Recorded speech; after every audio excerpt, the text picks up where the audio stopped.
Chers amis, bonjour. Jacques Coliquion, votre compagnie pour l'émission à l'écho des Tintin. Ce soir, on devait avoir tout un tas d'invités et puis malheureusement, le travail des uns et des autres fait qu'il va y en avoir certainement moins que prévu. Mais pour commencer, on va avoir nos juniors, ceux qui se sont imposés à Palavas, et il y a face à moi Valentin Fabre, et on attend d'une minute à l'autre Anthony Principato qui est bloqué dans les embouteillages à l'entrée de Sète, mais ça ne saurait tarder. Toi, Valentin, tu es venu en scooter, donc tu n'as pas eu ces problèmes-là. Hein. Aucun problème, un scooter ça va vite. Hein. Eh oui, parce que moi, personnellement, j'ai dû traverser la ville il y a très peu de temps. Il m'a fallu pratiquement une demi-heure pour me rendre de nos studios à la Corniche. Ça m'étonne pas. Ouais. Il y avait un tel embouteillage que je pense qu'il va bientôt arriver, Anthony, j'espère. Hein. Oui. Il a appelé en disant que ça allait être vite fait. Valentin, tout d'abord, félicitations parce que la saison a été un peu difficile au départ, même si tu as fait un troisième prix à la JPC. Mais là, ça y est, la victoire est au rendez-vous. Ouais, la victoire est au rendez-vous. Début de saison compliqué, non, parce que je fais quand même une revanche à Agde. Ouais. Je perds contre Morin Nicolas, qui est quand même un joueur confirmé en junior. Bien sûr. Donc voilà, et après je fais ma demi-finale à la pointe. Je fais le bouquet avec Théo Lognos, qui est un joueur, qui est un bon joueur quand même, qui vaut le coup de faire des passes avec lui. Et chaque passe que je fais avec lui, je me régale. C'était un régal de jouer contre des joueurs comme ça. Une belle passe en demi-finale et un troisième prix, je pense mérité pour moi, et le prix pour Théo pareil, il est mérité, et voilà, après à Palavas il arrive à la victoire, et je pense que je fais un bon tournoi, je l'attendais cette victoire parce que voilà, j'ai eu des petits soucis personnels et de santé au courant de l'hiver. Et donc j'attendais cette victoire avec impatience. Ouais. Alors quand je dis, c'est vrai que je me montre sévère quand je dis que tu as eu un début de saison difficile, parce que c'est vrai qu'on est tellement habitué à te voir gagner que il a fallu attendre le troisième tournoi pour te voir gagner. C'est pour ça que je disais que mais après c'est vrai que l'année dernière j'ai réalisé un petit exploit de finir champion de ligue en junior pour ma première année. Ça a été une grande fierté. Puis après j'ai enchaîné avec la Saint-Louis junior, qui a été quand même un plaisir énorme de la remporter, surtout avec la récompense qui est au bout de jouer pour le lundi de la Saint-Louis avec les lourds. Donc j'ai une saison formidable l'année dernière, extraordinaire. Je ne m'attendais pas à avoir une telle saison. Et cette année, j'arrive avec malgré ce que j'aime pas avoir ce titre de favori. Moi, je joue sans pression, quoi. Je suis pas un favori. Pour moi, il n'y a pas de champion dans les joutes. Tous les jouteurs sont des champions, y compris ceux qui n'arrivent pas à faire des résultats tous les week-ends et qui quand même accrochent des revanches, des demi-finales, et même ceux qui jettent pas un homme. Pour moi, ceux qui jettent qu'un homme tous les tournois, ou qui viennent de prendre leur bain tous les tournois, c'est eux les champions des joutes, c'est eux qui font partie intégrante des joutes, et qui sont là pour chaque défilé, chaque apéritif après le défilé, c'est eux les champions. Donc après, moi, le titre favori, je veux bien l'entendre par les jouteurs, par le spectateur, mais moi je me mets aucun stress par rapport à ça, donc tout allait bien sans pression. Au-delà de ça, parce que là t'as dit tout un tas de choses sur lesquelles il faudrait, j'ai pas osé te couper, parce que c'est bien d'avoir un interlocuteur qui parle comme tu le fais. La pression quand même, moi j'en connais d'autres jouteurs à tous les niveaux et qui l'ont la pression.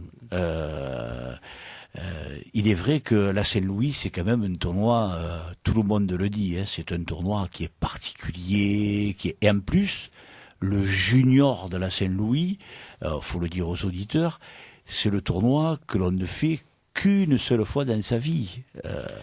Qu'une seule fois dans sa vie, donc c'est sûr que, en fait, la pression, moi je le prends comme ça, en fait. La pression du tournoi, pour moi c'est la même que notre tournoi, mais c'est ce qu'il y a au bout, en fait, qui est beau. C'est la ferveur qu'il y a autour de ce tournoi qui est magnifique, et même pour un lundi de Saint-Louis, et même pour le samedi et dimanche, c'est ce qu'il y a à la fin et ce qu'il y a autour du cadre qui est magnifique. Après, en lui-même, on a tous un pavois, tous une lance, et c'est les mêmes jouteurs de toute la saison. Donc, c'est vrai. La pression, elle y est parce que c'est la Saint-Louis. C'est la Saint-Louis. Mais le tournoi en lui-même, il y a la pression de chaque tournoi de la saison. Mais Valentin, tu m'empêcheras pas quand même, quand le lundi de la Saint-Louis devant un cadre qui est archi comble, parce que bon, le lundi de la Saint-Louis, c'est le tournoi, c'est le sommet de la saison de joute, même s'il est hors compétition, hors championnat, le lundi de la Saint-Louis, c'est le lundi de la Saint-Louis, c'est le Grand Prix, c'est le jouteur que moi-même qui suis pas jouteur, j'ai rêvé de gagner, je me suis vu gagner à la Saint-Louis, et j'ai jamais mis les pieds sur au tournoi des journalistes, ben fait, ça veut rien dire, on est des Pink Floyd à côté de vous. Mais, mais, jouter ce lundi de la Saint-Louis, c'est exceptionnel. En plus, toi, tu arrives avec ton costume, ton veston. Alors, je vous ai expliqué. Moi, en fait, le lundi de la Saint-Louis, quand j'ai gagné, quand je suis arrivé en finale du tournoi junior, toute la pression qu'il y a eu autour de moi, pour moi, elle est partie. Parce que j'avais réalisé mon rêve de petit, en fait. Je savais que j'allais participer à ce lundi de la Saint-Louis. Donc, c'était une finale comme une autre là. C'était le bonus de la gagner la Saint-Louis junior. Pour moi, c'était le bonus. Et le lundi de la Saint-Louis, le rêve a commencé à partir du défilé du matin en fait. Là, quand j'ai vu que j'étais avec les grands, les lourds, et que moi j'étais avec mon costume, que j'étais là, j'étais déjà. Pour moi, c'était un rêve d'enfant quoi. Et surtout que quand je monte sur le plancher, j'ai cette chance de jeter mon adversaire. Mon premier adversaire, je l'ai jeté. Et ça a été le public, forcément, et tout le monde est avec toi. Parce que tu es le petit, ils ont envie de te voir gagner. Et moi, rien que d'avoir jeté un homme, moi, je le respecte totalement. Hein, Jean-Pierre Marchedet, c'était un excellent shooter. C'était inespéré pour moi de le jeter. Absolument. Et de l'avoir jeté, ça a été pour moi formidable, et surtout avec le public qu'il y a eu derrière. Et après, je prends un shooter très confirmé qui fait partie des fois des revanchards, des lourds, c'est Baye Robert, et il me jette, et franchement, j'ai été fier d'avoir perdu comme ça. Et surtout à lundi de Saint-Louis, pour vous dire à quel point le lundi de la Saint-Louis c'est extraordinaire quoi. Alors le lundi de la Saint-Louis, Valentin, tu as tout le cadre avec toi. Et ça, en plus, au lieu de te donner encore plus des ailes, je suppose que ça doit te filer encore plus de pression, et puis bon, tu es content de te montrer, de saluer le public, parce que bon, il faut le dire, le petit junior, le premier ou le deuxième prix, quel qu'il soit, on s'en fout, il est habillé, il a sa tenue de junior, tout le monde veut que le junior fasse quelque chose. Alors j'appellerai pas ça de la pression, parce que en étant junior, on sait très bien qu'il y a pas beaucoup de chance pour aller au bout. Il y en a presque pas de la chance pour aller au bout. Donc juste, moi dans ma tête, c'était juste de me régaler et faire une belle passe de joute pour montrer au public que en étant junior, moi et Sauveur Benavent, qui était le deuxième prix des juniors, pour montrer juste au public que on est des juniors, mais on est capable de faire une belle passe de joute, et pas d'arriver et d'avoir eu un coup de chance pour y arriver à ce lundi de la Saint-Louis. Donc, il fallait montrer qu'on était capable de faire une belle passe. Et ce qui s'est passé pour nous deux, parce que Sauveur Benavent, quand même, il fait 2 passes avec Bénézé, je crois, un joueur de Palavas, et il fait 2 passes avec ce type. Et donc, du coup, pour lui comme pour moi, on a fait des belles passes de joute. Et ça, la pression de celui des publics qui te dit oui, on a envie que tu gagnes, c'est vrai, mais rien que de faire une belle passe de joute, ça nous suffit amplement. Et alors explique, alors, Anthony, tu te rends compte de ce qui peut éventuellement se passer pour toi, hein, parce que cette année tu vas avoir toi aussi, comme Valentin l'a eu, la pression du favori du tournoi. Malheureusement, ouais. Tu dis malheureusement, faut pas dire malheureusement. C'est pas bien d'avoir la place du favori après. Sinon après c'est l'homme à battre, par exemple, comme Valentin l'année dernière. Un peu plus de pression. pour ça. Ouais. Et faut montrer qu'on est se montrer un peu au-dessus des autres, on va dire. Ouais. Sinon après les gens vont dire ouais il a favori, il a rien fait, etc. Ah ouais, mais ça, Après, ouais. ça peut arriver, ça. Hein. Ouais. Moi, quand même, j'ai eu la chance aussi de, par rapport à la saison, d'accord, j'ai été quand même, on m'a mis favori parce que j'étais en tête du champion de ligue, mais autour de moi, il y avait quand même d'autres favoris et peut-être aussi importants que moi. Il y avait le jeune Birba, il y avait quand même Enzo Girard et donc dans cette position, j'étais bien parce que franchement, j'étais pas le seul à être comme Anthony peut l'être cette année. Ouais. Anthony va être porté par tout le monde parce que ça a été le favori. Alors moi je te dis, franchement, enlève toute cette pression. Après là, c'est lui, tu le sais, maintenant ça fait pas mal d'années qu'on joue tous les deux. On le sait qu'il faut enlever toute cette pression autour et c'est pareil, c'est la même chose. Donc après moi j'avais une position, franchement j'étais bien dans cette position. Et puis quand même pour rappeler, je prends quand même les deux favoris du tournoi. Et oui. Je prends Girard Enzo d'entrée, je fais 5 passes, et en revanche je prends Théo Birba, je arrive à le jeter. Donc du coup, après cette position, au fur et à mesure du tournoi, je me la mettais tout seul la pression, parce qu'au final, il restait presque que moi comme favori dans le dernier carré. Ouais. Donc du coup, c'est vrai qu'après, Anthony, je peux le comprendre, ça va être encore un peu plus compliqué pour lui cette année, parce que ça va être vraiment le gros favori de la saison junior. Ouais. En plus, bon, là maintenant tu prends la fâcheuse habitude de faire 2 fois second, Anthony. Là, alors, faut pas que je prenne l'habitude quand même. Anthony nous a dit ouais, je vais faire l'effort. Je vais la semaine dernière parce qu'il a été invité. Il a déjà eu la chance. C'est la 2e fois qu'il vient. Ah oui. Il a eu la chance de revenir 2 fois. Voilà. Il nous a dit c'est ma première année, mais quand je vois les autres ce qu'ils ont fait la première année, donc toi tu lui as montré l'exemple à suivre, aussi bien toi que Théo Birba, puisque la première année toi tu as été champion de ligue, Théo il a été champion de France. Alors Anthony il nous a dit ouais moi allez je prends le pari, je gagnerai un tournoi. Et Anthony. Alors, ça c'est vrai. Moi si je peux te dire quelque chose. Franchement, tu es bien parti pour. Faut mieux partir comme ça que se dire on va perdre, etc. Faut mieux que je me dise un truc comme ça que si je gagne. Faut mieux que je me dise je vais gagner que dire que je vais perdre. Ouais. Alors tu disais Valentin. Je te disais que franchement, pour moi, tu es bien parti pour être quand même. Je te dis pas que tu vas être champion de ligue parce que je peux peut-être te porter la masque, mais d'être déjà dans les quatre premiers là, tu es bien parti parce que. Moi l'année dernière j'étais parti comme toi sur 3 tournois, j'avais gagné 2 fois et toi sur 3 tournois tu fais deux finales, c'est extraordinaire. En étant première année, ça a vraiment montré que tu étais un homme à abattre cette année. Ouais, mais c'est vrai que ce qui est chouette, c'est que c'est votre 2e année seulement à Théo, à toi.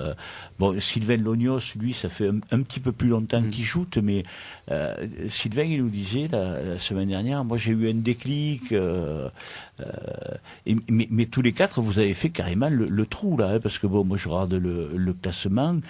Théo Birba est en tête avec 36 points. Après, il y a Sylvain avec 32 points. Toi aussi, Valentin, tu as 32 points et Anthony en a 24.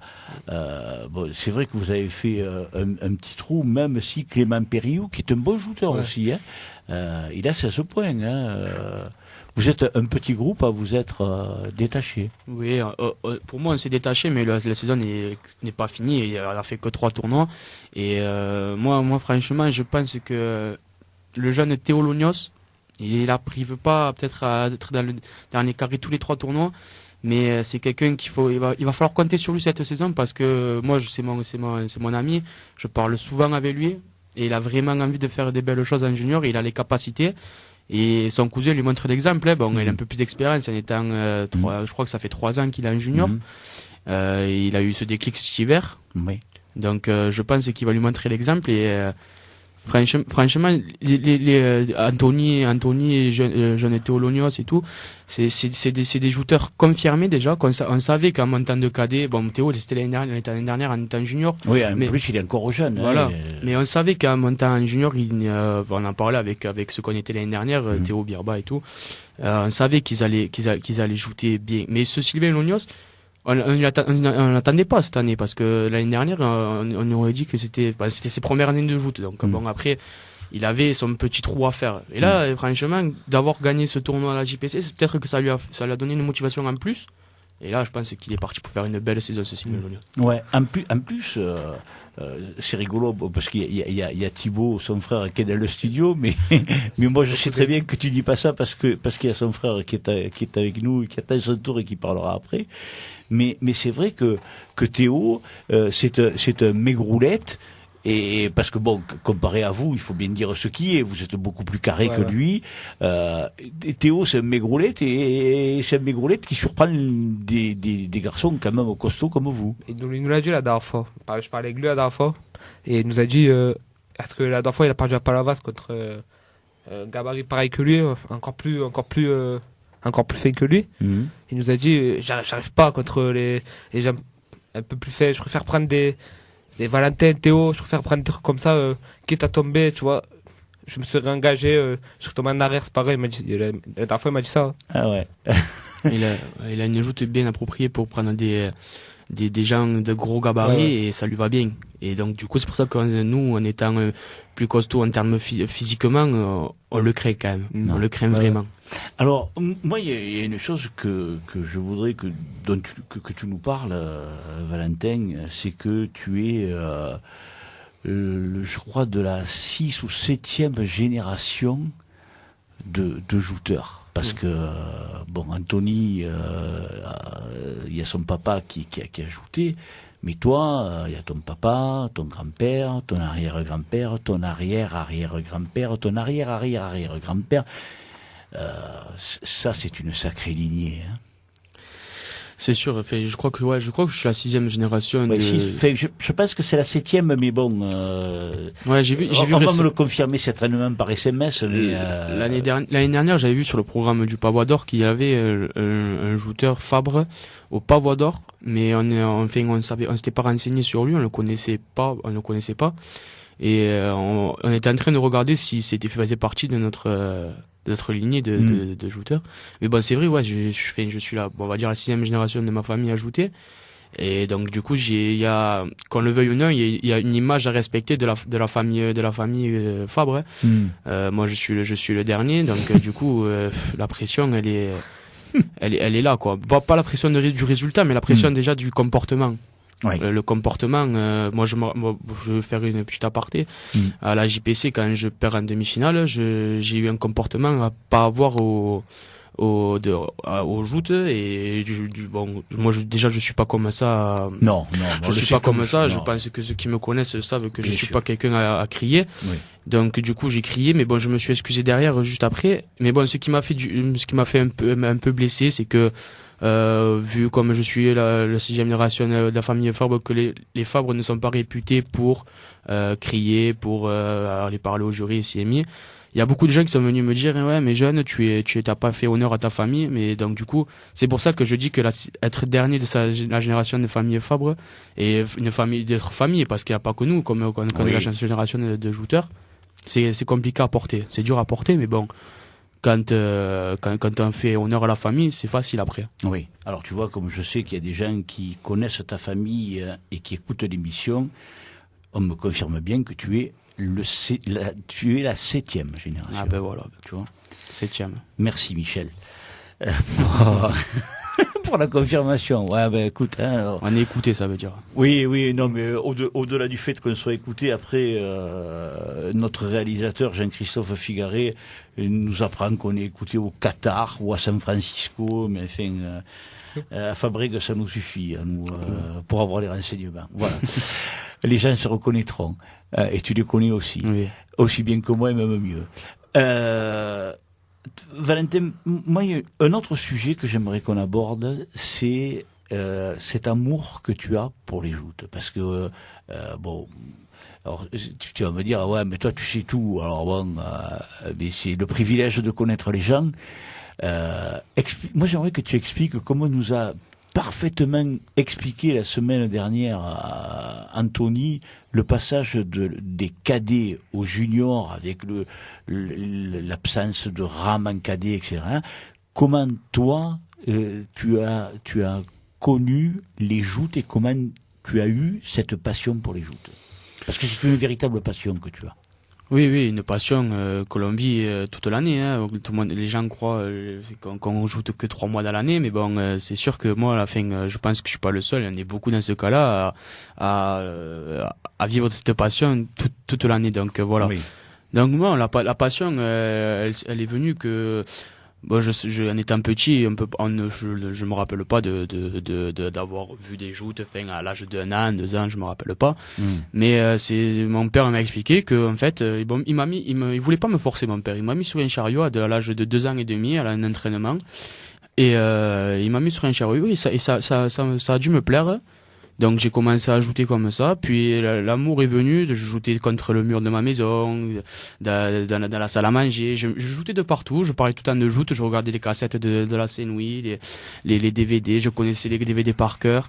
Et mon père m'a raconté aussi qu'à 18 mois dans le Lando, j'étais en train de regarder les joutes sur le quai avec ma mère et je mimais la passe de joute avec les doigts. Ah ouais. Donc sans me rendre compte, je mimais toutes les passes de joute avec les doigts et je faisais la musique, enfin l'air des joutes.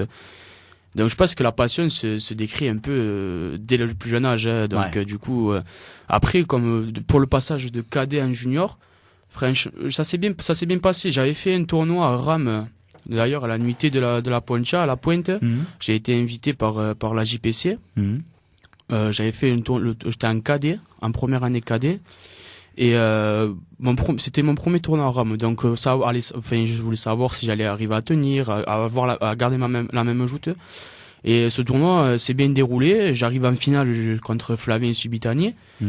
Je perds la finale parce que bon, Flavien c'est un très très bon joueur, donc il me jette. Mais ça m'a donné confiance en moi et donc le passage à junior s'est fait. Donc entre temps j'ai eu une blessure en deuxième année cadet, j'ai eu une blessure qui a la lance amicale. J'ai terminé ma saison et je suis arrivé en cadet sans avoir fait une saison complète la saison d'avant. Et je suis arrivé en junior et le premier tournoi je le gagne. Et de là c'est parti. Enfin, j'arrive à adapter ma joute à la rame et d'ailleurs maintenant je suis capable de dire que je joue mieux à rame qu'à moteur parce que la joute me va mieux. Ma joute est plus sur la longueur de la passe en fait. J'ai adapté ma joute sur la longueur de la passe alors qu'à moteur c'est comme j'en parlais avec Anthony la dernière fois, on disait que la joute à moteur, c'est à l'impact surtout. Ouais. Si on gagne l'impact, il n'y a pas beaucoup de chances pour qu'on parte à l'eau. Alors qu'à rame, c'est beaucoup plus intéressant. Moi, je me rappelle que je croyais gagner les passes et arriver au croisement du plancher et je tombais dans l'eau, quoi. Et je comprenais pas et mon père m'a expliqué que c'est les joutes à rame, les passes, elles sont longues, il faut adapter sa joute à la durée de la passe, quoi. Et c'est ce que j'ai bien su faire et que je vois qu'Anthony arrive bien à faire aussi et tant mieux pour lui. Ouais. Et puis de toute façon, tu verras que au fur et à mesure que tu vas monter dans les catégories, la passe dure plus longtemps. Oui. Plus tu vas monter, en senior, elle va durer plus, et en lourd, elle durera encore plus longtemps.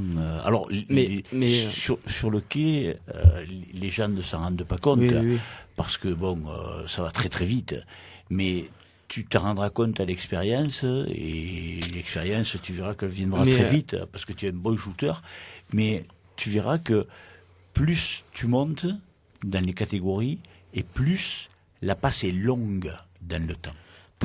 Oui, c'est sûr, mais pour avoir parlé un peu avec des seniors, nous on était en junior, on a un bon groupe d'amis, on se retrouve tout le temps dans la nacelle, dans les bars, qu'on parle beaucoup avant de jouer, et on disait que la passe avec les seniors, on se rendait compte que la passe en junior, mais cette année, est plus longue qu'en senior.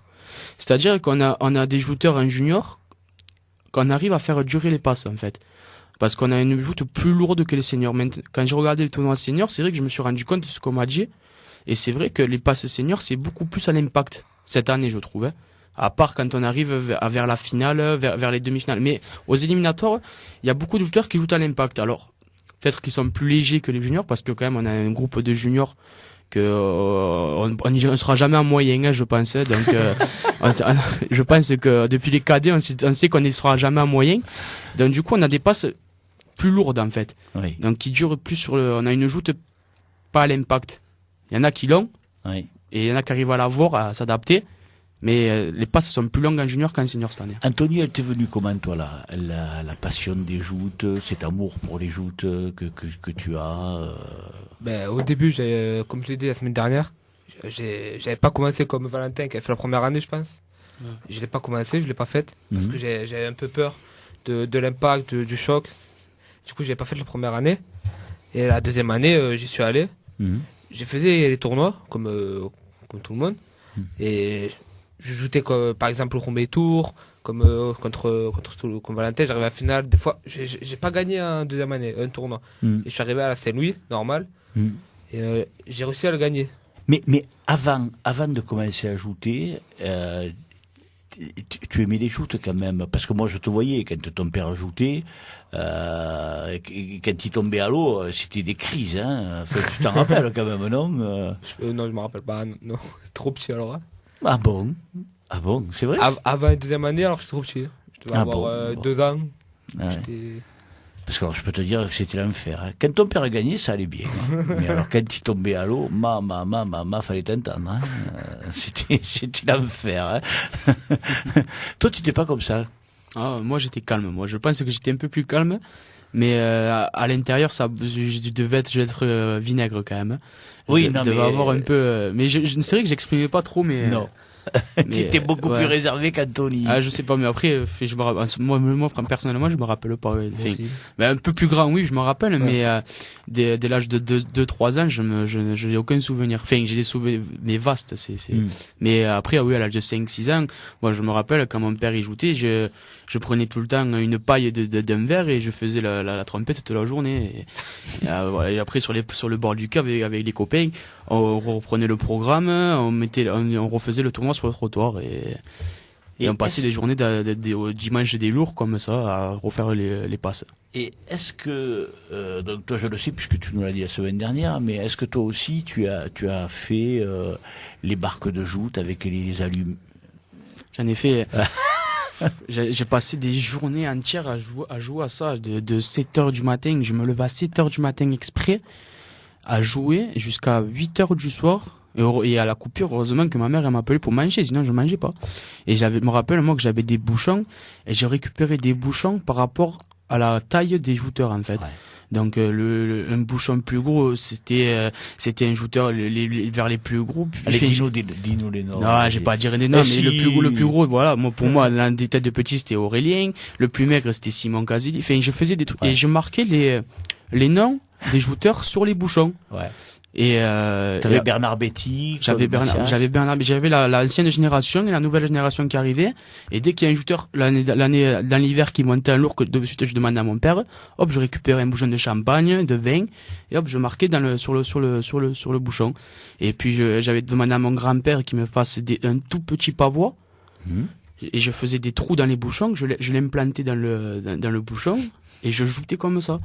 Ah, tu faisais mieux que moi, hein, tu étais plus moderne. Moi, ouais, mais mon grand-père, il me disait, à un moment donné, je le saoulais parce que je lui demandais plein de choses. Et moi, mon grand-père, c'est lui qui m'a fait les barques et tout, et donc je joue à ça. Et je me faisais des tournois entiers, donc je le mettais dans un sac, je remuais le sac, je tirais au hasard les bouchons et ça devenait comme ça. Donc après, jusqu'à l'âge de 12-13 ans, je jouais comme ça. Ah ouais. Puis après, on se retrouvait à 3 à table, avec des copains à moi qui jouaient aussi. Un qui faisait le jury, et 2 qui faisaient le jury, et moi qui tirais les barques. Mais c'était comme ça. C'est extraordinaire. Toi aussi, tu faisais ça, hein? Oui, moi, j'ai fait ça. Quand mon père, il avait gagné une coupe, c'était du bois dessous. Il y avait les barques directement, des petites barques dessus. Et je jouais comme ça, pareil. Mais c'était un peu loin, c'était pas que c'était collé, du coup, je faisais pareil, mais c'était un peu loin. Ouais. Juste, j'ai pas besoin de construire le bar, ils y étaient déjà. Ouais. La coupe, elle est un peu cassée maintenant. Ouais. Alors, et moi, je faisais autre chose aussi. Alors, peut-être que vous le faisiez vous aussi. Moi, l'été, quand il y avait j'avais pas de chance parce que moi, j'avais beaucoup moins de tournois de joute que vous. Je récupérais un maximum de programmes pour après, pendant l'hiver, avoir les programmes, parce que les shooters, j'en connaissais, mais je récupérais les programmes dans les tribunes quand les gens partaient, parce qu'il y a des gens qui laissent tout le temps des programmes, et j'arrivais à la maison avec un tas de... Ma mère et mes parents, ils étaient fous, parce que j'arrivais, et alors ils me disaient, mais où tu vas avec tous ces programmes? Je disais, mais c'est pour faire les joutes. Moi, je me rappelle que oui, je prenais les programmes et je me mettais sur le bord du trottoir de chez moi. J'avais récupéré des pavois et des lances, et avec des copains, on me faisait des tournois entiers, mais des tournois seniors et lourds de la même journée. Ça veut dire qu'on me faisait au moins une centaine de passes. Tu prenais le nom du premier, etc. Ouais, je faisais des passes des tournois de joute.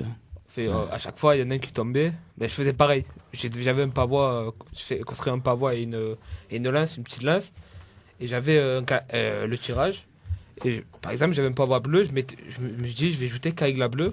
Et je faisais, entre guillemets, je jouais. Des fois, je perdais. Des fois, je faisais semblant de gagner, de perdre. Je faisais le tirage entier jusqu'à la finale et tout. Et je gagnais et tout. Je levais le bras, je jetais les armes sur le lit et tout. Moi, je me rappelle même sur les bouchons, j'avais fait un trou en haut du bouchon et je plantais le pavillon pour faire le tour d'honneur. Je partais dans le seul domaine où j'avais de l'imagination. Après, à l'école, j'avais pas beaucoup d'imagination. C'était sûr. C'est pas grave. Mais c'est 30 sur 20, on aurait eu. Ah oui, mais ça, bon, il y avait pas l'option joute à l'école. Dommage.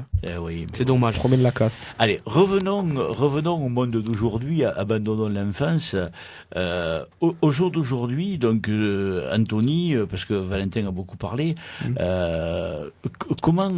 comment tu le perçois, toi? Donc là maintenant c'est ton 3e tournoi dans la catégorie.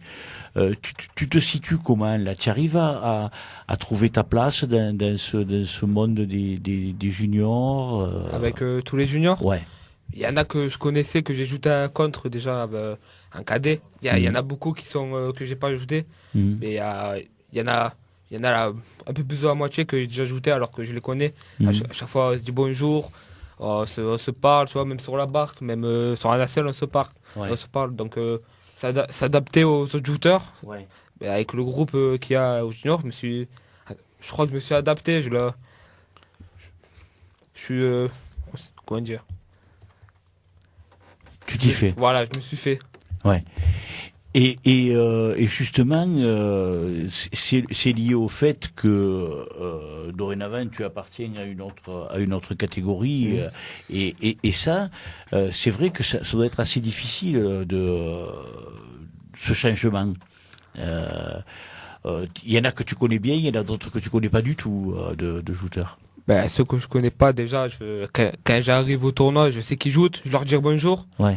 J'essaye, même sur leur barque, si je les ai pas vus avant, je leur dis bonjour. Ouais. Et au fil des tournois, je commence à leur parler. Parce qu'au joute, il faut parler à tout le monde un peu. Sinon, après, il y en a qui s'aiment pas et c'est pas beau de pas parler à quelqu'un qu'on n'aime pas, etc. Ouais. Moi, je parle à tout le monde. Alors, pas de problème. Et dans les joutes, vous avez des jouteurs, bon, dans les lourds, auxquels vous aimeriez ressembler ou qui sont entre guillemets vos idoles, parce que bon, vous êtes de jeunes jouteurs, il y en a certains qui vous font entre guillemets rêver. Oui, moi c'était moi depuis petit, je l'ai tout le temps dit, c'était mon idole ça a été Claude Massias. Ouais. Voilà, ça a été de par sa joute, de par son comportement. Ça a été quelqu'un que j'ai toujours rêvé d'arriver à son image, quoi. Pas par rapport au terme de palmarès, parce que palmarès chacun a le sien et tant mieux pour les joutes. Et mais par rapport à sa discipline et par rapport à son comportement, ça m'a toujours impressionné, son calme, il acceptait tout le temps de perdre mais sans rien dire au jury. Pour moi, ça a été mon idole de petit, parce que même si on est jeune, moi, avec Anthony, on a eu la chance de connaître la fin de ces champions, quoi. La fin de Claude Massias, la fin de Bernard Bétier. Bon, c'était les dernières années, c'était peut-être pas les plus spectaculaires en termes de joute, mais Jacques Noguet, Bernard Bétier et Claude Massias, nous, on pourra dire qu'on a eu la chance de les connaître en joute, quoi. Ouais. Après, les petits, les tout petits, ils auront aussi leur idole, comme, je pense qu'ils auront Béja, ils ont Maxime Molto, ils auront leur idole. Mais nous, je pense qu'on a eu un peu plus de chance qu'eux d'avoir ces légendes, c'est des légendes. Je pense que ce sont des légendes. Et toi, Tony? Ben moi, c'est un peu les jeunes qui montent là, comme Maxime Molto, qui sont montés avant, Ouais. Arnaud Benjamin, tout ça, David April, je les vois jouer, ils sont bons. Ouais. Je vais pas dire être pareil qu'eux parce que on a tous une joute différente de toute manière. Ouais. C'est le palmarès, il y en a qui gagnent, il y en a qui ne gagnent pas, donc ça c'est pas grave. Ouais. Après, être comme Massias et tout le monde aurait aimé être comme eux, mais faut. Ouais. Voilà. Enfin, vous avez choisi quand même Claude Massias. À mon avis, pourtant je suis bien plus âgé que vous. Je pense que c'est le plus grand joueur qui m'ait été donné de voir jouer. Oui. Pourtant, moi j'en ai vu avant Claude Massias, oui. mais au point de vue joute pure, état d'esprit, comme tu l'as souligné, Valentin, Claude Massias, c'est la référence, c'est la vérité, parce que c'est un garçon qui est extraordinaire, qui est gentil, mais en plus avec Claude Massias, ce qui était impressionnant à l'époque, alors je sais pas si vous étiez jeune, vous l'avez peut-être pas bien mesuré, mais c'est dans sa manière de jouer. Premièrement, il espayait tout le monde, et deuxièmement, c'est sa manière. Il ne donnait jamais l'impression de forcer. Je n'ai jamais vu Claude Massias avec un visage ou en criant. Moi, je pense que, surtout ces dernières années, sur ce que nous, on a eu la chance de voir, je pense que les gens qui ont perdu contre lui avaient déjà perdu la passe en mettant le pavot et la lance. Je vais expliquer un peu pourquoi, parce que je pense que, de par son calme et sa sérénité sur le plancher, il y avait l'adversaire en face, Claude Massias, tout le monde avait envie de le jeter, et je pense qu'il donnait tout sur Claude. Je pense que si on donnait pas tout, il y avait 99% qu'on parte sur le pont. Donc, du coup, et de par sa sérénité et son calme, il avait gagné déjà, mentalement, il avait gagné la passe. Et c'est ce que j'arrive à voir sur un joueur comme Benjamin Arnaud. Si vous le regardez jouer, et surtout sur une finale, quand il tourne la lance, il la tourne calmement. Ouais. Mais c'est vraiment calme. Mais de toute façon, et les joueurs d'en face, ils tournent la lance, et sur ça le calme, et après il explose sur la passe. Mais voilà, c'est un peu ça, pas la faute, un peu la référence, c'est des références quoi, parce que ils ont raison de rester calme sur le plancher, parce qu'il y en a le temps sur la passe d'exploser. Et après c'est fini quoi. Ouais. Très très très bonne analyse, Valentin. Non, mais ce que j'avais remarqué. Tu as très bien remarqué, c'est la vérité. En plus, on a une chance inouïe. Enfin, en tout cas, nous et nos auditeurs ont une chance inouïe.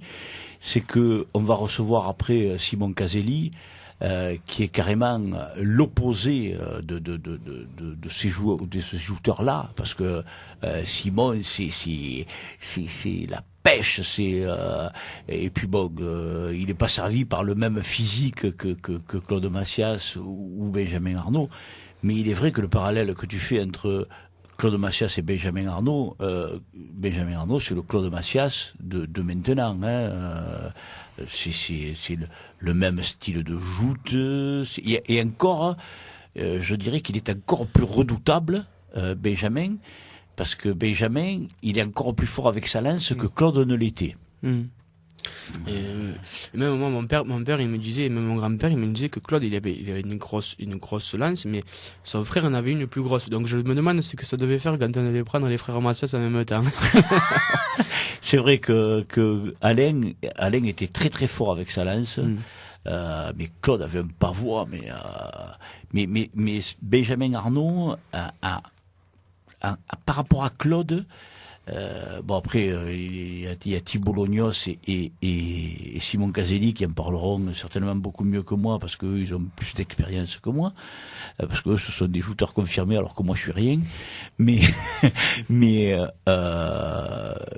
Claude avait une lance moins performante que Benjamin Arnaud ne l'a, parce que Benjamin alors Enfin, moi, j'aimerais voir des passes Benjamin Arnaud contre Claude Massias de l'époque. Là, ça doit être impressionnant. Ça aurait dû exploser. Ah ouais. Anthony, qu'est-ce que tu vas nous dire d'autre? Tu reviens la semaine prochaine? Parce que toi, tu es l'habitué de la maison, alors... Je vais te dire non, déjà. Non? Non, je vais te dire non. Comme ça, que je pars pas... parce que j'ai pensé à toi pendant que je faisais salut. C'est pas vrai. Je me dis, je vais devoir passer chez Jacques. Hein. Mais c'est bien. J'avais oublié. Et quand je faisais le salut contre Valentin, je te promets, hein, j'ai passé à la radio et je me suis dit, je vais devoir passer chez Jacques encore. Et il va me redire, est-ce que tu vas repasser? Mais c'est sympa. Je vais pas te dire oui, mais j'aimerais bien. Bon, voilà. Écoute, moi je te souhaite de revenir. Alors, il y a une question, Valentin, que je voulais te poser. Toi aussi, Anthony, tu pourras y répondre. Et après, je la poserai aussi à Thibaut et à Simon. Est-ce que le fait, dans un tournoi, de tomber à l'eau et de remonter ensuite, influe sur votre comportement? C'est-à-dire, je précise, quand vous shootez et que le jury vous autorise à remonter, alors bon, si c'est votre dernier shooter, ok, pas de problème, vous êtes qualifié, vous remontez, là, ça va. Par contre, si c'est votre premier shooter pour vous, parce que vous n'en avez que 2 à tomber, et que vous devez remonter aussi sec, donc par principe vous allez vous changer et vous remontez. Et est-ce que le fait d'aller vous changer, de vous presser pour revenir, de vous changer, de vous sécher, même si vous remontez sec, est-ce que le fait d'être tombé à l'eau et de remonter fait que vous ne shootez pas de la même manière? Anthony. Déjà, quand on est tombé, quand on remonte, on s'est changé, on a un peu plus de pression, d'excitation, tout ça. Par exemple, il y a 2 ans, j'ai fait la demi-finale contre le frère Archibo. Et j'ai dû remonter en finale contre Valentin à la Coupe de l'Euro. Et je me suis changé très très vite. Et je suis remonté en 5 minutes, j'étais changé. Je suis remonté sur la barque, j'étais essoufflé. Et ensuite, on a fait 2-3 pas, je crois, contre Valentin en finale. Et déjà, j'étais fatigué déjà en faisant le salut contre Valentin. 1-2, j'étais fatigué. À la 3e, j'en pouvais plus. Et après, il y en a un qui est tombé, mais on a un peu plus de pression, il y en a un peu plus d'excitation. Valentin. Moi, je pense que ça joue c'est là où on va voir le mental du shooter, je pense. Qu'on peut regarder le mental de shooter, quand il tombe dans l'eau et quand il remonte. Parce que moi, on m'a tout le temps appris quand tu tombes dans l'eau et que tu dois refaire une passe juste après, de prendre son temps. Ouais. Il faut prendre le temps alors on dit pas de rester 30 ans sur le quai en train de se changer, à dire bonjour à l'un, à l'autre. Moi, je parle pas de ça. Je parle de prendre son temps et de se changer tranquillement sans penser à la passe qu'on va faire après. Et après, je pense que ça joue beaucoup parce que si on commence à prendre les blancs, à se changer vite comme ça, on va perdre 80% de la passe. On sera plus dans le tournoi. Et donc, le comportement, moi, franchement, ça me change pas. De tomber dans l'eau. Moi, sauf cette année, là, quand à la pointe, je me rappelle que la barque, elle tournait, elle a tapé un piqué, je suis tombé dans l'eau. Il a fallu que je remonte pour jouer contre mon deuxième adversaire. Donc, pour me qualifier de la revanche. Et il s'est avéré que, cet hiver, comme je vous ai expliqué un peu en parallèle, j'ai eu des petits problèmes de santé. Et donc, je joue avec un pansement. Des pansements sous le bras et une écharpe pour faire un petit coussin, en fait, sous le bras. Après brûler. Et donc, comme tombé dans l'eau, il a fallu de suite que je refasse les pansements. Et j'ai dit à, je sais plus, j'ai dit à quelqu'un, je lui fais, c'est bon, je fais pas les pansements, je vais jouer avec l'écharpe mouillée et on va voir ce que ça donne. Mais en plus d'avoir cette blessure et d'être tombé, de remonter vite comme ça m'a perturbé. Ouais. Bon, heureusement, j'ai réussi à remporter la passe. Mais là, par contre, j'étais perturbé. Après, quand il n'y a pas de blessure ni rien, ou qu'il n'y a pas de pansement à faire, ou de choses à régler, le comportement, non, moi, ça me joue pas dessus. Ok. Alors, on va faire comme la semaine dernière. Toi, tu n'étais pas là, mais... Est-ce que tu as une question? Anthony le sait. Est-ce que tu as une question, Anthony, pour Valentin, et Valentin pour Anthony. Je trouve pas de question, alors... Oh, tu le savais pourtant, hein. Non, je savais pas si t'allais poser les mêmes questions, alors... Ah non, mais moi je trouve que c'est bien ça. Ouais. Tu as posé la question à Théo la dernière fois? Non. Ah, ouais, tu aurais pu me poser la même, on ne sait jamais. Si j'aurais pu répondre aussi comme Théo. Il y a Sylvain qui m'a posé une question, mais après, c'est Non. pas posé de question. Non, moi j'ai une question à te poser. Comment tu te sens cette année à Rame? Comment tu vois ta saison? Et est-ce que tu sens une pression monter là petit à petit en ayant fait 2 finales et n'ayant pas réussi à gagner un tournoi? Est-ce que tu as encore plus la pression quand tu vas arriver en finale ou que tu vas être un peu plus calme ou... Non, justement, j'ai plus la pression avant les tournois que, par exemple, je suis arrivé en finale, quand la demi-finale s'est passée, je fais, j'ai, au moins je fais la finale, mais j'étais déjà qualifié, alors j'avais un peu moins de pression, mais comme tu m'as demandé, cette année, j'aurais pas de pression pour jouer parce que je sais très bien qu'il y a des gens un peu plus forts que moi, par exemple, et j'adore jouer contre des gens, contre Valentin, contre Théo. Je préfère, entre guillemets, jouer contre toi que contre Théo. Si je perds, c'est Valentin. J'ai l'habitude de jouer contre lui. Par exemple, la semaine dernière, à 3ème, je me suis fait casquer. Alors, non. Cette année, j'aurai pas de pression. Je tombe premier homme, pas grave. Deuxième homme, revanche, c'est pas grave. J'en aurai pas cette année, j'en aurai pas. En tout cas, moi, tout le mal que je te souhaite, c'est de faire une belle saison, que tu te régales. Et t'en auras une autre, en tout cas, pour faire du mieux. Et j'espère que tu pourras pas faire mieux la saison prochaine et que tu finiras champion cette année. Merci. Moi j'en ai une alors, puisque lui il en a pas. Est-ce que cette année tu t'es fixé un objectif, ou est-ce que tu as un tournoi en particulier en dehors de la Saint-Louis, hein, parce que la Saint-Louis, je sais que tout le monde rêve de la gagner, etc., etc. Est-ce qu'il y a un tournoi qui te ferait plaisir de remporter qu'un autre, je sais pas moi, le titre de champion de France, le titre de champion de Ligue, la Coupe de France, le tournoi de ta société, est-ce qu'il y en a un en particulier que tu aimerais gagner ou...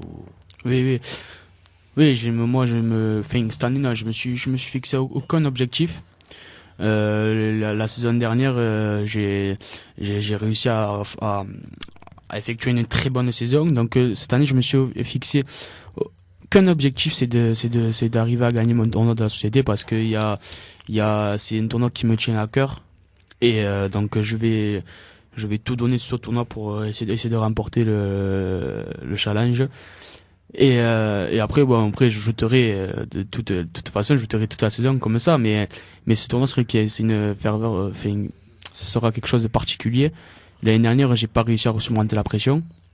Je me suis fixé une pression tout seul pour ce tournoi, et j'ai pas réussi à la surmonter. J'espère que cette année je vais réussir à surmonter cette pression et d'aller le plus loin possible pour ce tournoi, mais ça me fera encore plus plaisir de gagner ce tournoi que la Saint-Louis. D'accord. Eh bien, écoute, merci à tous les deux. On va refermer. Merci à toi. Merci Jacques. Mais c'est avec grand plaisir. En plus, vous êtes des garçons éminemment gentils, et ça me comble vraiment que vous ayez répondu à notre invitation. On va juste mettre une petite virgule et continuer avec Flavien. Ici RSL. Flavien Subitani, alors, ça fait comment de parvenir à un tel stade au tournoi de sa société? Ah ben c'est magnifique, en sachant que je l'ai gagné déjà l'année dernière.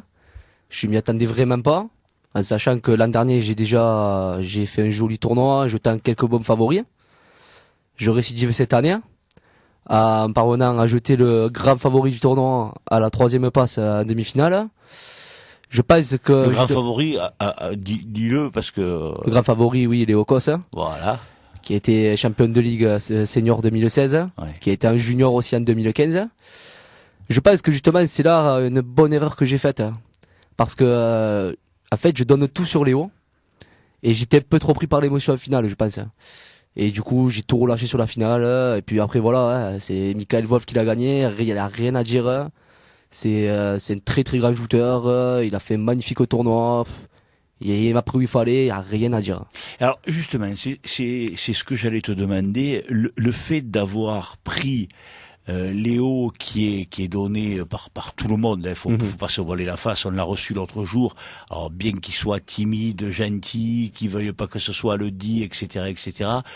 Pour tout le monde, c'est le grandissime favori pour le titre de champion de Ligue, hein, parce que il est pour moi aussi incontestablement au-dessus de tout le monde. Est-ce que le fait justement, et bon, tu y as répondu tout à l'heure, de l'avoir jeté ne t'a pas nui, si, en fin de compte?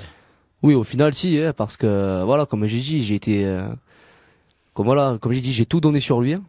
Et le fait de le voir partir à l'eau, j'ai l'émotion, il y a tout qui est sorti, quoi. Ouais. Il y a tout qui est sorti et voilà, en finale, j'avais plus rien. Et pourtant, Mika, c'est un client, hein. Et Mika, mine de rien, on ne dirait pas, mais Mika, c'est, je pense qu'il est au même niveau que Léo. Hein. Ouais. Mika, c'est, mine de rien, j'ai pas clavé et tout, qui m'a surpris. C'est vrai qu'il m'a surpris parce que ça fait 2 ans que je l'ai pas pris. Léo et Wolf, en junior, il y a 2 ans, c'est pris 5 ou 6 fois minimum dans la saison, et on faisait 4 ou 5 passes à chaque fois. Ouais. Et Wolf, là, quand je l'ai pris, il m'a vraiment surpris. J'ai halluciné.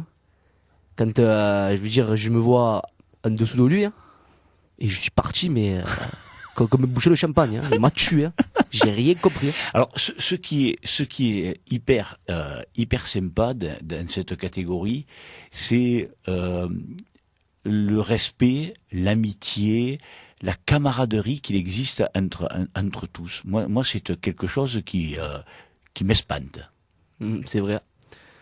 C'est vrai parce que dans certaines catégories, ça on le voit pas trop. Ouais. Par exemple, quand j'étais en junior, on arrivait le soir à 6h, le sac sur l'épaule, on regardait les joutes, il y avait les grands à côté de nous pour nous coacher. C'était bien, enfin, c'était bien parce qu'on était avec des gens qu'on connaissait. Hein.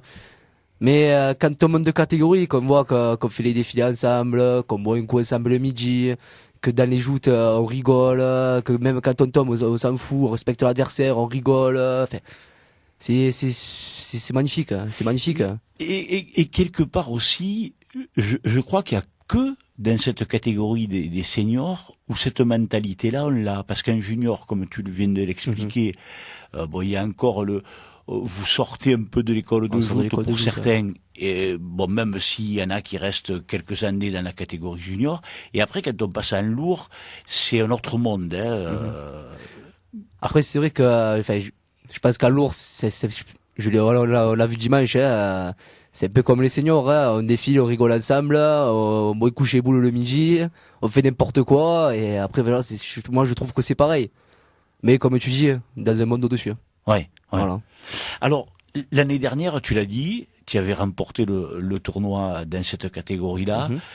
Est-ce que ça aussi, au fur et à mesure que tu avançais dans le tournoi, tu t'es pas toi aussi mis la pression en te disant pour les copains, pour le président, pour les 10 ans, parce qu'il y avait tout un tas de choses qui ont fait que le contexte était un peu particulier cette année. Hein.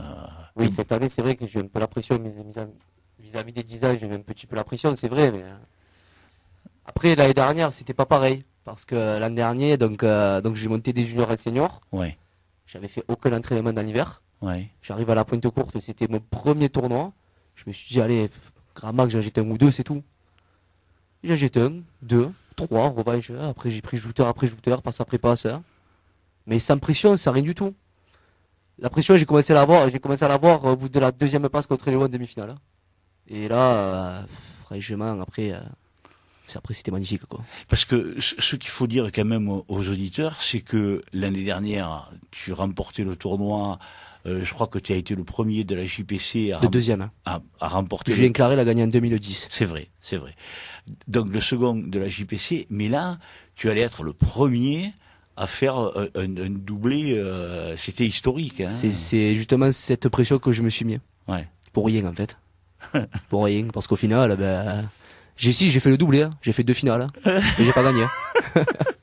Ouais, t'en as gagné une et t'as perdu l'autre. Voilà, j'ai fait 2 doublés au niveau de la finale. J'ai fait un doublé au niveau de la finale, c'est pas mal. Ouais. Mais en plus, quand on te connaît, bon, tu es un garçon qui aime t'amuser, qui aime rigoler. Et comment ça se fait que tu... Alors, c'est le côté de Flavien qu'on connaît pas, ça Flavien qui se met la pression ou non, ou c'est exceptionnel. Ça dépend parce que, comme on le dit dans les joutes, la pression c'est incontrôlable. Hein. Ouais. Ça vient tout seul, ça part tout seul. C'est ça dépend de l'état d'esprit dans lequel on est. Hein. C'est après voilà, ça dépend du tournoi. C'est vrai que là, c'était plus particulier parce que cette année c'était les 10 ans de ma société. La JPC c'est toujours le premier tournoi de la saison. Ouais. Et on veut toujours bien faire pour prouver à ses sociétaires, à son président qu'on peut faire quelque chose de bien, en termes de joute quoi. Et bon, c'est vrai que là, pour les 10 ans, la pression, elle est venue seule, mais bon, involontairement, je me l'assume un petit peu plus quand même. Alors, on en parlait jeudi dernier avec Pierre lorsqu'il est venu pour parler de la JPC, du 10e anniversaire, etc., etc. Lui-même avait la pression. Lui-même se demandait comment allait se passer ce 10e anniversaire. Et puis finalement, bon, maintenant, dimanche, au moment de la finale, il était à côté de moi, il filmait la finale, il était heureux.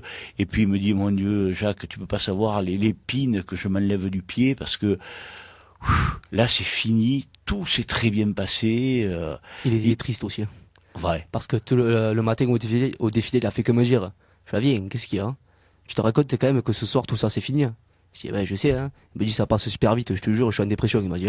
Ouais. Ouais. C'est vrai qu'on a fait un beau 10e anniversaire. Ouais. Très très beau 10e anniversaire. Alors en plus, Flavien, bon maintenant la fête est finie. Ça a été dur à préparer tout ça. Mine de rien, ouais, quand même. Après, moi, personnellement, j'étais pas vraiment parmi eux tout le temps parce que, je travaille au restaurant de mon père, donc j'ai pas pu vraiment voir tout ce qui se passait. Mais c'est vrai que les fois où j'étais là, en termes d'organisation, c'était quand même assez dur à gérer, quoi. Alors, prendre le maximum de pubs pour le programme, les tombolas, le ci, le mi, c'est quand même, Et puis, il y avait d'autres choses derrière, quoi. Reprendre du matériel pour les joutes, et plein d'autres trucs comme ça. C'est vrai que c'est quand même c'est beaucoup de travail, quoi. Chaque société le fait chaque année, tout ce que je viens de dire. Mais c'est vrai qu'en plus, pour un 10e anniversaire, pour une première vraiment grosse fête, c'était vraiment beaucoup de travail et Pierre a réussi à gérer ça et je l'en félicite. Et cette nuitée du 10e anniversaire, elle était super. C'était magnifique. Et d'ailleurs, je remercie David Principato parce que sans lui, cette nuitée, elle aurait pas existé. Hein. Ah ouais. Ah oui, c'est d'après tout ce que j'ai entendu, c'est David qui en a parlé de cette nuitée et c'est lui qui l'a organisée. Hein. Et franchement, je l'en félicite parce que c'était magnifique. En plus, tous les champions. Tous les champions étaient présents et ils se sont respectés. Il n'y a pas eu de bordel. C'était très bien. Ouais. Puis en plus, tout le monde a joué véritablement le jeu. Tout le monde a joué le jeu. C'était très très bien. Alors maintenant, moi, il y a un truc que je vais dire aux auditeurs, et ça c'est un petit truc entre nous. Moi, je me rappelle il y a quelques années où je t'avais vu à une remise des prix et où je t'avais dit, tu étais tristouné parce que tu avais fait un 4e prix, je crois, ou je me rappelle plus si tu avais fait un prix ou pas. Oui, je sais plus où c'était. Je crois que c'était à... Je sais plus. De toute façon, on s'en fout. Oui. Voilà. Et l'important n'est pas là. Et je me rappelle t'avoir dit, mes petits, continue parce que t'as des qualités et tu verras que tu en gagneras des tournois. T'en rappelles ça? Je me rappelle. Hein. Et bien sûr que je me rappelle. Et c'est vrai que sur le coup, comme tu dis, j'étais un peu tristouné. Hein. Donc tu m'avais dit ça, mais j'y croyais pas trop. Mais maintenant, je te crois. Non, mais moi, c'est pas ça. Ça m'a vanté, bien sûr. Non, mais ça, on s'en fout. Mais ce que j'aimerais, c'est que, est-ce que toi, tu te rends compte du chemin entre ce moment-là, qui était sur le quai de la résidence, en face le prix unique, et aujourd'hui, est-ce que toi, tu te rends compte de l'évolution que tu as pu réaliser et du jouteur que tu es devenu, de ce que tu as réussi à améliorer, tout ça, des progrès que tu as fait? Oui, mine de rien, les progrès, oui, je les vois, bien sûr. Je les vois. Disons que voilà, en quelques années, j'y suis progressé. On m'a pris à main un petit peu encore pour quelques détails. J'ai changé ma voûte parce que j'ai perdu aussi un petit peu de poids et c'est vrai que mine de rien, j'ai parcouru un peu de chemin depuis ce moment-là et je suis quand même assez fier, quoi. Ah oui, je suis assez fier et voilà, je sais pas quoi dire exactement là, mais bon, c'est vrai que je suis pas un champion. Je suis pas un champion, je suis loin de l'être. Mais je sais ce qu'il faut faire, quoi. Ouais, Je sais ce mais qu'il faut faire.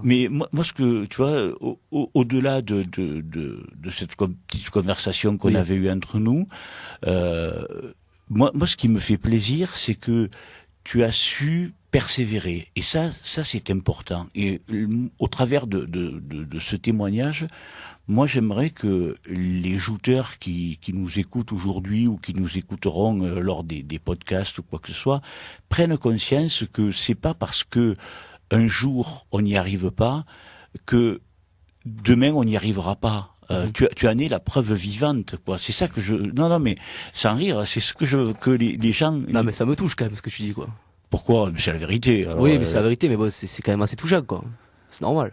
Attends. Non, mais je voudrais que les shooters prennent conscience que bon, dans les shoots, tout le monde doit prendre des bains. Même les plus grands champions ont Bien pris sûr. des bains.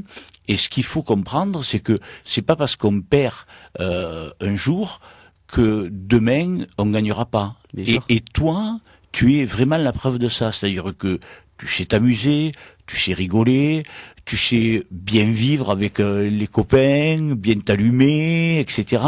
Tu es un bon vivant, tu es un gentil garçon, mais quand il faut être sérieux et quand il faut écouter ou quand il faut progresser, eh ben tu es là et tu prends pas les joutes à la rigolade, quoi. Voilà. Mais ça, je voudrais que les jeunes shooters en prennent conscience. Il faut pas non plus s'abrutir derrière des chariots ou quoi que ce soit, Oui. quoi. Voilà. Non, mais oui, c'est vrai, hein. Tu as raison. Tu as entièrement raison. Et toi, est-ce que tu continues à t'entraîner ou pas? Est-ce que tu t'entraînes que peu souvent? Ben, Comment tu disons pratiques? C'est vrai que, mine de rien, avec les collègues, l'hiver, c'est les joutes, ça nous manque beaucoup. Ouais. Donc, du coup, j'ai demandé à Pierre Zambrano qui nous laisse les clés de l'endroit où on s'entraîne. Mhm. Et j'ai appelé mes collègues, on s'est fait une paire de passes. Donc on s'est entraîné une fois, on s'est entraîné deux fois, on s'est entraîné trois fois, et depuis on s'est plus arrêté. Parce qu'on était vraiment, oui, voilà, comme j'ai dit, en manque. Et c'est vrai que, oui, voilà, on s'est fait une paire d'entraînement cet hiver. Et là, je pense que là maintenant, là, je vais un petit peu me calmer quand même. Parce que samedi, je me suis fait assez mal au dos. Ouais. Donc je vais diminuer les entraînements pour pas déjà me faire mal vis-à-vis du travail. Ouais. Et vis-à-vis des joutes, j'ai pas envie de me bousiller la santé, quoi. Ouais. Voilà, donc on va diminuer, quoi. Oui. Des entraînements, j'en ai assez fait cet hiver. Ça m'a suffi. Oui, et puis bon, ce qu'il faut dire aussi, c'est que les chariots, ça a pas grand-chose à voir Les avec. chariots, disons que c'est vraiment la base des joutes, quoi. C'est là où on apprend à se placer, c'est là où on apprend à viser, à bien taper, à contrer. Enfin, vraiment la base des joutes. Hmm. Après, quand on est bien sur les chariots, après, c'est vrai que ça sert pas à grand chose. Après, voilà, pour ceux qui aiment les joutes, après les chariots, ça sert à s'amuser, quoi. Hmm. Mais bon, voilà. Ouais, mais c'est pas. Enfin, moi, je pense pas que ça soit véritablement l'entraînement. C'est plus sur barque éventuellement. Après, parce que oui, pardon. oui, parce qu'après, des fois, quand on fait trop d'entraînement sur barque, ça devient des tournois de la compète. Oui, et, voilà. Après, disons que c'est mon point de vue, hein. Je pense qu'on s'entraîne mieux sur chariot que sur barque. On fait plus de passes sur chariot que sur barque. Parce que sur barque, on arrive aux entraînements, on est quoi? On est 10 ou 15. Allez, ben, voire plus. Alors, on fait une passe, on en fait deux. Tu tombes à l'eau, tu te changes. Pendant ce temps-là, les autres ils jouent. Toi, tu veux rejouter. L'entraînement, ça dure quoi? 2 heures. Tu as fait, allez, t'as pris 3 jouteurs. Sur chariot, tu fais 20 passes, 25 passes, tu te régales. C'est là que tu apprends. Ouais, mais Après, sur barque, c'est vrai que les vraies joutes, c'est sur barque. L'entraînement sur barque, oui, tu te régales. Mais tu fais pas beaucoup de passes, je trouve. C'est ça qui est oui, dommage. c'est vrai, c'est vrai. dommage. Et puis bon, le fait de tomber à l'eau, de devoir se changer. Voilà, c'est ça qu'au bout d'un moment, ça devient pas ennuyant, quoi. Ouais. Ça commence à un peu saouler, quoi. Alors tu t'es fait mal au dos, tu disais, et tu risques de pas shooter samedi prochain. Je passe. Ouais, enfin, on verra. On verra cette semaine comment ça va se passer. Hein. Ouais. J'appellerai le kiné, me ferai un bon massage et puis voilà. C'est terrible avec les shooters. Ce qu'il y a, c'est que la saison de shoot aussi, elle est tellement courte que C'est ça. personne ne veut rater le moindre. Le moindre tournoi. Ouais. Et puis il y en a qui comptent plus que d'autres. Exactement, comme celui de samedi que je t'ai dit tout à l'heure. Hein. Mhm. Voilà, ouais. C'est vrai que ce challenge de samedi, ça m'ennuierait vraiment de ne pas le faire. Mm. C'est un challenge qui vraiment me tient à cœur. Mhm. Challenge Georges et Damien Ispa. Damien Ispa et Georges qui étaient les cousins de mon père. Damien, c'était comme le second frère de mon père. Georges, il m'a vu grandir, il m'a pris dans ses bras quand je suis né. D'ailleurs, ça m'a vraiment attristé quand il est parti. Il est décédé jeune. Il est parti il n'y a pas longtemps. Et au niveau de ma famille, je suis le dernier de la lignée dans cette catégorie à pouvoir le gagner. Ça me ferait vraiment plaisir de le gagner. De toute façon, je l'ai dit plusieurs fois à personne. Je l'ai dit à plusieurs personnes, excusez-moi. Je l'ai dit à Mathieu Di Stefano, à plein de gens de la jeune lance. Je sais que j'ai le temps de monter en lourd, mais je ne les monterai pas en lourd tant que je n'ai pas gagné celui-là. Eh ben écoute, on espère que tu le gagneras samedi prochain. Un petit dernier mot, Flavien, si tu le veux bien, sur Michael Wolf et la finale de samedi dernier. Bon, tu l'as perdu, mais Mika, ouais, je vais pas remuer le couteau à la plaie. Et Mika est quand même un sacré client. Hein. C'est un sacré client, il est très gaillard. Mine de rien, il est arrivé très tard dans les joutes. Ouais. Je crois que sa première année c'était en 2014, donc ça fait sa 4e saison. C'est quand même bon. Et après, il fait du rugby à haut niveau aussi. Hein. Oui. Il est grand, il est costaud. Il est déjà assez dur à bouger de base. Hein. Il y a plus de ça maintenant qui commence à bien jouer, quoi, à savoir servir ce power, se servir de sa lance. Ça va être très grand joueur. Ouais. Je pense. Alors, d'après moi, par rapport, si on fait le comparatif entre lui et Léo, Mika risque d'être un peu handicapé à cause de sa taille, parce qu'il est peut-être un peu trop grand. Il est grand, mais le truc c'est que Mika il s'écrase beaucoup. C'est ce que j'ai remarqué. Hein. Ben, quand j'ai vu la vidéo de la finale de samedi, oh, il me passe en dessous le type. Hein. Et il fait 2 mètres, je fais 1m80, il me passe en dessous, j'ai halluciné. Hein. Ouais. Il m'a cassé en deux. Hein. Tandis que, mais après, c'est vrai que Mika et Léo, c'est pas pareil parce que Mika il fait plus méchant sur la barque. Hein. Léo, mine de rien, c'est vrai que comme tu dis, c'est un gentil garçon, timide et tout. Et même sur la barque, on le voit, il a de l'hargne, mais il la manque encore un peu. Je pense que cette hargne, il serait largement au-dessus de Mika. Hein. Parce que là, mine de rien, Mika l'a bien rattrapé. Hein. Ouais. C'est mon point de vue. Hein. Ouais. Puis même Et bon, Léo joue depuis qu'il est tout petit. Hein. Ouais. Donc il est plus malin.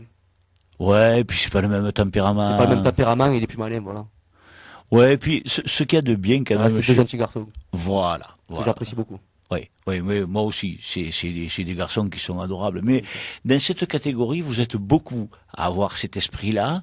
Et autant cette catégorie-là, à un moment donné, elle a été vraiment dans le creux de la vague parce que, à mon avis, il y avait, sans faire injure aux jouteurs qui étaient là avant vous, il y avait pas suffisamment de bons jouteurs ou de jouteurs de même niveau qui pouvaient rendre le tournoi intéressant. Autant maintenant avec votre génération, même si on place Léo dessus ou Mika, mais vous êtes tout un groupe de jouteurs capables de jeter ceux qui sont soi-disant les plus forts. Et alors ce qui est terrible, c'est qu'entre vous, moi, ce qui je le répète, ce qui me fait grandement plaisir, c'est le fait que c'est génial, quoi, l'ambiance qu'il y a. Ah oui, c'est une ambiance magnifique. Ouais. Après, comme tu dis, les anciens seniors, disons, il y avait des magnifiques seniors. Hein. Il y avait des très très beaux seniors à l'époque qui sont en lourd maintenant aujourd'hui. Ouais. Je parle des Cédric Amator, des Gauthier Martorell, des Alain Lebaille, des Dylan Garrett. Hein. Mais c'est vrai que, mine de rien, maintenant, tous les jeunes qui vont monter, cette catégorie, je pense qu'elle va monter elle va monter en puissance, je pense. Parce que donc l'école de joute d'Amarine a été créée en 1977. Plus tard, il y a l'école de joute à la Lance Amicale, et plein d'autres écoles de joute qui se sont ouvertes. Donc tous ces jeunes qui vont monter en senior sont des jeunes qui sont passés par l'école de joute, qui connaissent les joutes. Donc je pense que dans quelques années, ce sera une très très belle catégorie, avec des magnifiques coups de lance. Là, au fur et à mesure des années qui montent, là, par exemple, moi je suis un senior depuis, c'est ma 2e année là. Léo était en école de joute, plein de gens sont passés par là. Donc comme tu dis, tu vois des beaux coups de lance, des gens qui s'amusent entre eux et tout, comme tu dis. C'est parce qu'on était ensemble depuis tout petit. Ouais. Et là, au fur et à mesure des années, cette catégorie sera beaucoup plus belle, je pense. Eh ben écoute, ça a été un très très grand plaisir, Flavien. Merci à toi surtout. Hein. Oh, c'est si peu. C'est vous qui faites l'émission, c'est pas moi. Par Ouais, c'est rapport toi qui invite quand même. C'est moi qui invite, mais c'est vous qui faites les performances, c'est vous qui mettez les shoots en évidence, et il me fait grand plaisir que tu aies pu nous faire passer un moment agréable, et j'espère que tu reviendras. Eh ben j'espère aussi. Hein. Merci beaucoup Jacques. Avec plaisir. Ici RSL.